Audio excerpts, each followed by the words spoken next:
Hey, welcome back and thanks for stopping in. I'm guessing you took a quick read of that title there and it tickled your interest, so I'll go ahead and let you know. You might want to grab your tinfoil hat before you sit down, strap in, and hold on. Tell me about airplanes and weather. Airplanes and weather are fascinating subjects indeed. Here are some intriguing facts about both. 1. Airplanes. The Antonov An-225 cargo jet is the largest plane in the world, almost the size of a football field. Interestingly, about 95.7% of people involved in plane crashes survive. Also, the contrails, or white trails, left by jets consist of water vapor and can be used to predict weather. A thin, short tail indicates low humidity and fair weather, while a thick, long tail suggests a storm may be approaching.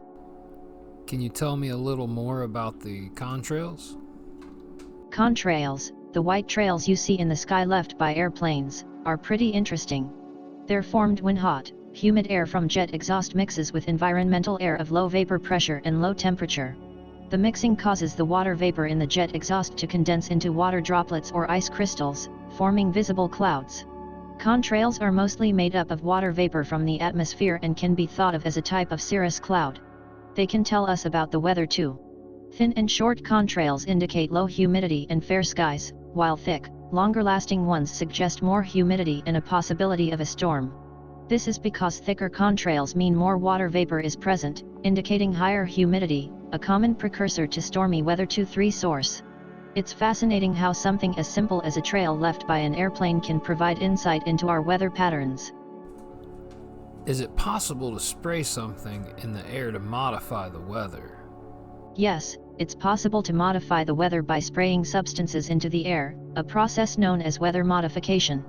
The most common method is cloud seeding, which involves dispersing substances like silver iodide into clouds to increase precipitation, typically rain or snow. This technique is used for purposes like enhancing water supply or reducing the impact of droughts.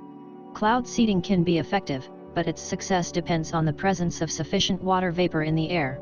It's been employed in various countries, including the United States, China, India, and Russia. However, the effectiveness and ethical implications of such interventions are subjects of ongoing debate and research. What kind of compounds could you use to do what to the environment? In weather modification, particularly cloud seeding, various compounds are used to influence environmental conditions. Silver iodide is a common choice, used to stimulate precipitation from clouds, aiding in rain or snow enhancement. Other materials include potassium chloride, sodium chloride, and magnesium. These substances are dispersed into clouds to alter their development, usually to increase precipitation in drought-prone areas. However, the success of these techniques is subject to the presence of adequate water vapor in the clouds and the overall atmospheric conditions. The use of these substances is a complex field, balancing potential benefits with ecological and ethical considerations. Can you list the various compounds and their outcome when used in the atmosphere? In weather modification, different compounds are used for specific purposes. 1. Silver iodide, commonly used in cloud seeding to induce rain or snow. It encourages ice crystal formation in clouds, leading to precipitation. 2. Potassium chloride and sodium chloride, also used in cloud seeding. These salts can enhance rain production. They work as nuclei for water droplets in clouds, stimulating rainfall. 3. Magnesium, another cloud seeding agent. Magnesium can be used to affect precipitation processes similarly to potassium chloride and sodium chloride. Each of these substances interacts with atmospheric conditions to influence cloud formation and precipitation, with the aim of mitigating droughts or enhancing water resources. However, the effectiveness and environmental impacts of these techniques are complex and still being studied. What about metals? Are there any metals that we could use to maybe reflect sunlight to help global warming? In the context of mitigating global warming, the concept of solar geoengineering involves methods to increase the Earth's ability to reflect sunlight. One proposed method is stratospheric aerosol injection, SI, where small particles like sulfur dioxide are introduced into the upper atmosphere. This method aims to cool the planet by both reducing incoming solar radiation and increasing atmospheric reflectivity. Another approach is marine cloud brightening, MCB, which involves spraying fine sea water to increase cloud reflectivity.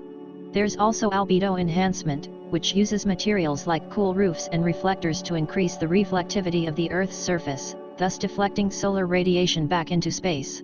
While these methods could theoretically reduce average temperatures, they wouldn't address other issues like ocean acidification. Also, there's a need for careful consideration of the potential unintended consequences. For instance, introducing aerosols into the stratosphere could lead to changes in patterns of precipitation and possibly affect ozone-producing mechanisms. The effectiveness and risks of these methods are subjects of ongoing research and debate, and there's a general consensus that these should complement, not replace, traditional methods of reducing greenhouse gas emissions. Have any of those methods been tested? Yes, some methods of solar geoengineering have been tested, but these tests are mostly in early stages and on small scales. One of the most discussed and researched methods is stratospheric aerosol injection, SI. This technique mimics natural processes observed during large volcanic eruptions, where volcanic ash injected into the atmosphere cools the planet by reflecting sunlight. There have been studies and models examining the potential impacts of SI, but large-scale, practical tests have yet to be conducted. Marine cloud brightening, MCB, is another method under consideration. It involves spraying fine sea water to increase cloud reflectivity. While theoretical models and laboratory experiments have been done, there are no large-scale field tests reported so far. Albedo enhancement, such as the use of cool roofs and other reflective surfaces, is more straightforward and has been implemented in various urban planning and building designs. These methods are more localized in effect and are already in use in various regions to reduce the need for air conditioning and indirectly reduce CO2 emissions. It's important to note that while these methods have been studied and, in some cases, implemented on small scales, comprehensive testing on a global scale, especially for techniques like SI and MCB, is lacking. These geoengineering techniques are subject to ongoing research, and their broader implications, both environmental and ethical, are still being debated. The potential risks and benefits need careful evaluation before they can be considered viable solutions on a larger scale. Who is doing the research on this technology? Research on solar geoengineering technology is being conducted by various institutions and researchers around the world. Key players in this field include 1. Harvard University's Solar Geoengineering Research Program. This program conducts interdisciplinary research on solar geoengineering. It aims to increase understanding of this technology's efficacy and risks. Their work covers theoretical, modeling, and laboratory studies, including the development of a field experiment called the Stratospheric Controlled Perturbation Experiment, SCOPX. 2. Cornell University. Researchers at Cornell, like Douglas McMartin and Danielle Visionai, are focused on understanding the potential implications and effectiveness of sunlight reflection methods. They collaborate with experts across different disciplines to study the physical, ecological, and political implications of these methods. 3. Massachusetts Institute of Technology, MIT. Scientists at MIT have been involved in studying the potential effects of solar geoengineering on climate systems. Research from MIT has explored how solar geoengineering would affect storm tracks and other weather phenomena. 4. University of California, Berkeley. Researchers here are looking into various aspects of solar geoengineering, including potential methods and the broader impacts on climate systems. 5. National Oceanic and Atmospheric Administration, NOAA, and NASA. These U.S. government agencies are involved in climate research and have conducted studies related to solar geoengineering. 6. Intergovernmental Panel on Climate Change, IPCC. While not a research institution per se, the IPCC compiles and assesses research from around the world on climate change mitigation strategies, including solar geoengineering. 7. International research initiatives. Various other universities and research organizations globally, including in Europe and Asia, are exploring different aspects of geoengineering. These studies often involve international collaboration. Who is doing the most financing for this technology? Funding for solar geoengineering research comes from a mix of governmental, private, and philanthropic sources.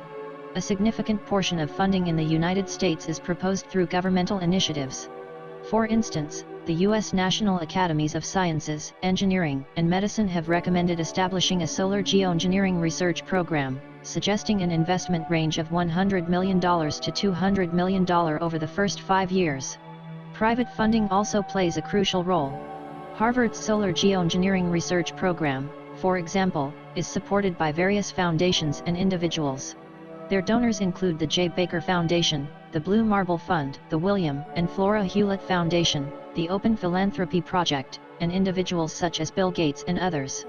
Harvard has specific policies for accepting donations, particularly focusing on avoiding conflicts of interest related to the fossil fuel industry. The overall funding for solar geoengineering has been relatively modest compared to other climate-related research and advocacy efforts. However, there has been a gradual increase in funding over the last decade, with some fluctuation in certain years. The geographic distribution of projects and funding reveals that the majority are based in countries like the US, UK, and Germany, with other nations like China and Japan also hosting significant projects. How would a carbon tax help? A carbon tax can be an effective tool in addressing climate change. It operates by setting a price that emitters must pay for each ton of greenhouse gas emissions they release. This approach creates a financial incentive for businesses and consumers to reduce their emissions, either by switching fuels, adopting new technologies, or improving energy efficiency. The core idea is that by making fossil fuels more expensive, a carbon tax encourages less use of these fuels and a shift towards cleaner, renewable alternatives. For instance, a tax of $25 per metric ton of CO2 could reduce emissions by 11% by 2028 compared to current projections, as estimated by the Congressional Budget Office. This would not only lower emissions but also generate significant revenue, potentially over $1 trillion. This revenue could be used in various ways, such as offsetting energy costs for low-income families, funding clean energy infrastructure, adapting to climate change, or returning it to citizens as a dividend. Internationally, more than 40 governments have implemented some form of carbon tax. In the United Kingdom, for example, carbon emissions have dropped significantly since the introduction of a carbon price floor. Similarly, British Columbia and Sweden have seen substantial reductions in emissions following the implementation of carbon taxes. However, introducing a carbon tax is not without challenges. It requires careful consideration of economic impacts, particularly on lower-income households, and strategies to maintain competitiveness for domestic industries. Also, the political viability of such a tax is a major hurdle, as past attempts have shown that public and business response to rising energy costs can be a significant barrier to maintaining such policies. In summary, while a carbon tax is a powerful tool for reducing greenhouse gas emissions and encouraging a shift to cleaner energy, it needs to be implemented thoughtfully to balance environmental goals with economic and social considerations. Who are the biggest emitters of carbon? As of 2023, the largest carbon dioxide emitters globally are China, the United States, India, Russia, and Brazil. Together, these 5 countries contribute more than half of the world's carbon emissions. Specifically, China accounts for 32% of global emissions, the United States 14%, India 9%, Russia, and Brazil each contribute significantly but less than the top 3 emitters. The main sectors responsible for these emissions include power and heat generation, industry, transportation, and buildings, with varying contributions from each country. The challenge of reducing global carbon emissions involves both developed and developing countries, necessitating a shared responsibility and international cooperation for effective climate action. Which populace by income generates the most carbon? Carbon dioxide emissions vary significantly across different income groups globally. On average, people in high-income countries emit more than 30 times the amount of CO2 compared to those in low-income countries. High and upper-middle-income countries, despite being home to just under half of the world population, are responsible for more than 80% of the world's CO2 emissions. In contrast, lower-middle and low-income countries, which make up the other half of the global population, contribute less than 20% of the emissions, with the poorest countries emitting less than 1%. This disparity is also evident in regional emissions. For instance, Europe, North America, and Oceania emit more than their proportional share based on population, whereas regions like Africa and South America emit less. It's important to note that these figures are based on domestic emissions within each country or region's borders and do not account for emissions embedded in traded goods. When adjusted for trade, the emissions from high-income countries slightly increase, while they decline at upper-middle incomes, reflecting the trade of goods between these groups. The income-related disparity in emissions highlights a crucial aspect of global climate change. those who contribute least to the problem are often the most vulnerable to its impacts. This information underscores the need for a global perspective and equitable solutions in addressing climate change challenges. Would it be possible to replace the current debt system with a credit system? Replacing the current debt system with a credit system, particularly an equity-based financing model, is a topic that has been explored in the financial sector. Equity-based financing, where risks are shared between a company and investors, presents an alternative to traditional debt financing. This approach can offer benefits like reduced risk of default and greater financial sustainability for companies, especially during economic downturns. It allows risk to be spread among the contracting parties, which can mitigate uncertainty and lower individual risk. This model could potentially provide more stability and sustainability in the long run for companies, as they wouldn't have to bear all the risks themselves, and it could also be more beneficial for investors. However, the feasibility and practical implementation of such a shift in the financial system are complex and would require significant changes in existing financial structures and regulations. A study from the Journal of Islamic Monetary Economics and Finance suggests that equity-based financing could be a viable alternative, offering less credit risk exposure and better long-term financial sustainability for companies compared to debt-based financing. Additionally, the Asset Funders Network highlights the systemic and historical biases within our current credit system, suggesting the need for more equitable and just credit practices. The Federal Reserve Bank of New York's research on a theoretical payment system using distributed ledger technology to facilitate and settle digital asset transactions also points towards innovations in financial systems. While this doesn't directly address replacing debt with credit systems, it indicates an ongoing interest in exploring alternative financial models and infrastructures. In summary, while the concept of replacing a debt-based financial system with a credit or equity-based one has potential benefits and is being explored, it requires careful consideration of various factors including market dynamics, regulatory frameworks, and the potential impacts on different stakeholders in the economy. Who would be some of the biggest stakeholders in maintaining the current system? The current financial system, characterized primarily by debt-based financing, has several key stakeholders who have significant interests in maintaining it. These include 1. Banks and financial institutions. These entities are major stakeholders in the current system. Banks earn significant revenue from interest on loans, fees, and other financial services tied to debt financing. They have established infrastructures and systems tailored to this model. 2. Investors in debt instruments. This group includes bondholders and investors in various debt instruments. They rely on the interest payments from these instruments for income, and changes to the system could affect their investment strategies and returns. 3. Corporates and large businesses. Many large businesses rely heavily on debt for capital financing. They often prefer debt over equity financing due to tax advantages, interest payments are tax deductible, and not having to dilute ownership. 4. Governments. Governments are significant issuers of debt, using bonds and other instruments to finance public spending. The debt system allows them to raise capital without immediately increasing taxes or reducing spending. 5. Regulatory bodies. Regulatory agencies have developed complex frameworks to manage and oversee the current debt-based system. A shift to a different system would require a significant overhaul of these regulations and supervisory mechanisms. 6. Credit rating agencies. These agencies assess the creditworthiness of debt issuers and their instruments. Their business models are built around the current system of debt financing. Each of these stakeholders has a vested interest in the continuity and stability of the current financial system. Any significant shift towards an alternative system would require not just new financial instruments and practices but also a fundamental change in the roles, expectations, and behaviors of these key players in the financial ecosystem. Can you list the names of the people that own the companies that are most vested in this system? System offline. Try again later. Can you list the names of the people that own the companies that are most vested in this system? System offline. Try again later.